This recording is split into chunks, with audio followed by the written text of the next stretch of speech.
श्री सुक्तम।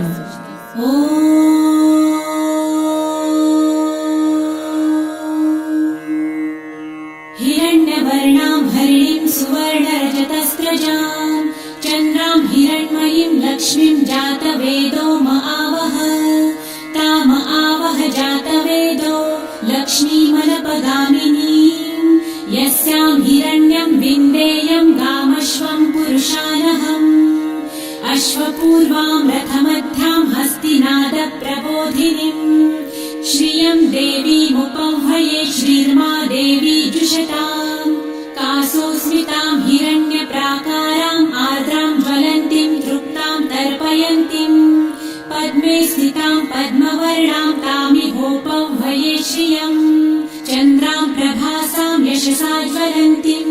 श्रियं लोके देवजुष्टामुदारां तां पद्मिनीं शरणमहं प्रपद्ये लक्ष्मीर्मे नश्यतां त्वां वृणे आदित्यवर्णे तपसोऽधिजातो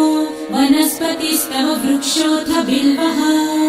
तस्य फलानि तपसानुदन्तु मायान्तरायाश्च बाह्या अलक्ष्मीः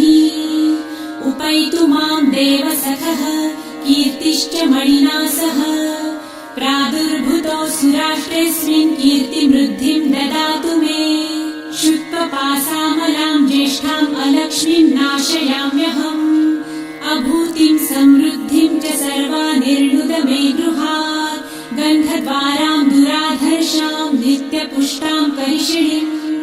ईश्वरीं सर्वभूतानां तामिहोपह्वये श्रियम् मनसः काममाकुतिं वाचः सत्यमशीमहि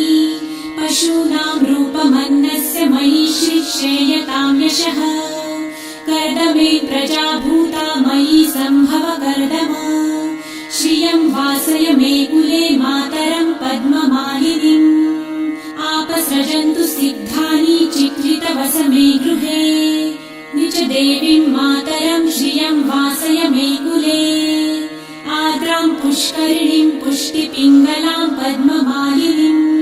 चन्द्रां हिरण्मयीं लक्ष्मीं जातवेदो महावह आर्द्रां यकरिणीं यष्टिं सुवर्णां हेममालिनीं सूर्यां हिरण्मयीं लक्ष्मी जातवेदो महावह ताम आवह जातवेदो लक्ष्मीमनपगामिनीं यस्यां हिरण्यं प्रभुतं गावो दासोऽश्वान् विन्देयं पुरुषानहम् यः शुचिः प्रयतो भूत्वा जुहुयादाजमन्वहम् सूक्तं पञ्चदशर्च च